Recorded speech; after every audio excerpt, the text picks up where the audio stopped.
Hello students, welcome again. Today I am going to explain you how electrons are arranged in the atom. Here students see, according to the Bohr model, electrons revolve around the nucleus in shells, and shells are K, L, M, N shells. Here students, you can see the structure of an atom. Here in the center, this is the nucleus, and around the nucleus these are the shells. And students, you can see the shell which is near to the nucleus is K shell, next is L shell, next one is M, and last one is N shell. So this is Bohr is the name of the scientist. He has given this model of an atom. According to him, electrons are revolving around the nucleus. How the electrons are revolving? Electrons are revolving on these shells. Clear students कि centre में nucleus है और electron कहाँ पे हैं? ये shells में घूमते हैं electrons. They are revolving around the shells. Here I will show you the structures of atoms.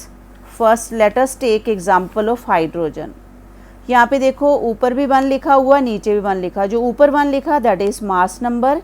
Hair जो सबस्क्रिप्ट है मीन्स जो बिलो लिखा हुआ वो क्या है? Atomic number. Here first of all we will find protons, number of protons, number of electrons, number of neutrons. Number of protons means जितना atomic number है उतने ही प्रोटॉन होने हैं, जितना अटोमिक नंबर है उतने ही इलेक्ट्रॉन होने हैं. So proton here atomic number is 1 तो प्रोटॉन भी 1 आए, इलेक्ट्रॉन भी 1 आए. रिमेंबर स्टूडेंट्स, जितना अटोमिक नंबर होना है उतने ही प्रोटॉन होने हैं, उतने ही इलेक्ट्रॉन होने. सो यहाँ पे 1 1 आ गया.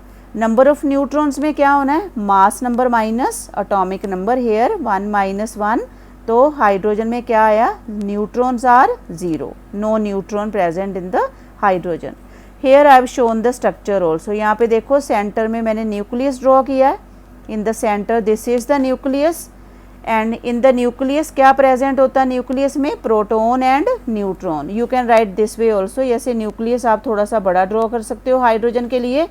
यहाँ पे क्या है? आप लिखोगे प्रोटॉन इक्वल्स टू 1, न्यूट्रॉन यहाँ पे सेंटर में ही आप लिख सकते हो 0. ओके फिर आपको एक शेल ड्रॉ करना है because you have to show that electron. ये जो 1 इलेक्ट्रॉन है आपने शेल में शो करना है, तो आप कहीं भी शो कर सकते हो. So I am showing this way. तो हेयर सेम डायग्राम हेयर. अब मैंने एक ही शेल ड्रॉ किया है तो यहाँ पे शेल क्या होएगा? K. This is K shell. Now next see another example, that is example of carbon. Here students you can see carbon में क्या है? मास नंबर 12 है, एटॉमिक नंबर 6 है. और मैंने आपको ऑलरेडी बताया कि अगर एटॉमिक नंबर 6 है तो प्रोटॉन भी 6 होने हैं, इलेक्ट्रॉन भी 6 होने हैं. और नंबर ऑफ न्यूट्रॉन्स क्या है? Mass number minus atomic number means 12 - 6 तो 6 आ गया. तो इनको शो कैसे करना है स्ट्रक्चर ऑफ एटम में? P proton how many are there? 6. Neutron कितने हैं? यहाँ पे 6 हैं. तो इलेक्ट्रॉन भी 6 हैं. इलेक्ट्रॉन कैसे शो करने हैं? एंड रिमेंबर स्टूडेंट, जो फर्स्ट के शेल है उसमें क्या है कि you can not fill more than 2 electron in a K shell. Means जो के शेल है 2 से ज़्यादा उसमें इलेक्ट्रॉन फिल नहीं करने हैं.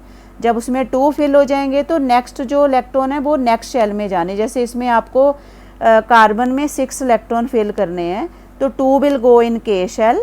2 फिल करने के बाद नेक्स्ट शेल आप ड्रॉ करोगे. जो 4 बाकी के रिमेनिंग है that you will fill in the next shell. Okay students, now see another example is sodium.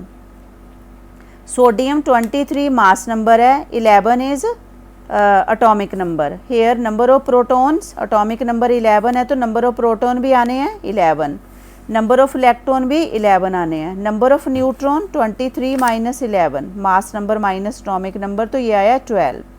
Here students you will draw the structure of an atom. यहाँ पे क्या है? न्यूक्लियस ड्रॉ करोगे. न्यूक्लियस में सबसे पहले प्रोटॉन 11 है, न्यूट्रॉन 12 हैं. रिमेंबर कि न्यूक्लियस में सिर्फ आपको proton and neutron he show करने हैं. Electrons you will show in the shells. तो इलेक्ट्रॉन क्या है, फर्स्ट शेल में क्या आने हैं, 2 आने के शेल, बिकॉज टोटल आपको 11 इलेक्ट्रॉन फिल करने हैं। फर्स्ट 2 आ गए, नेक्स्ट वाले शेल में 8 जाएंगे, because K shell will have only 2 electron. Next जितने भी शेल हैं उसमें आपको 8 से ज़्यादा नहीं फिल करने हैं। सो एल शेल में कितने आने हैं, 8 इलेक्ट्रॉन। सो के और एल को आप मिलाओ और उसमें ऐड करो, टोटल 10 इलेक्ट्रॉन हुए आपके पास। एक फिर भी बच गया 11th electron, that will go into the another shell. Remember students, in other than K shell, other shell L, M, N, you will not fill more than 8 electrons. K में 2 आने हैं, rest of the shells 8 से ज़्यादा आपको नहीं fill करने हैं। And the last example is chlorine.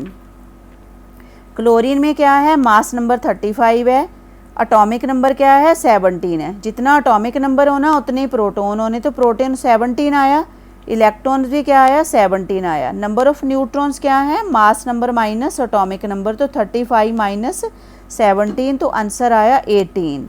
तो स्ट्रक्चर ऑफ एटम में क्या आना है, neutron number of protons in the nucleus 17, number of neutrons 18। उसके बाद शेल ड्रॉ करने हैं, टोटल आपको 17 इलेक्ट्रॉन इसमें फिल करने हैं। के शेल ड्रॉ करोगे you will fill 2 electrons. Next L draw करोगे यू विल फिल 8 इलेक्ट्रॉन। जब ये दोनों फिल हो जाएंगे 8 के बाद आप नेक्स्ट शेल ड्रॉ करोगे एम, ओके, तो उसमें जाएंगे जो रेस्ट ऑफ द 7 इलेक्ट्रॉन है। So total there in the chlorine there will be 17 electrons.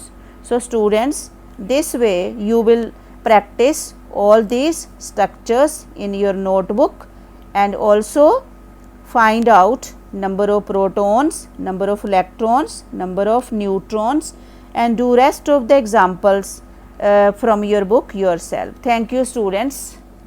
Have a nice day.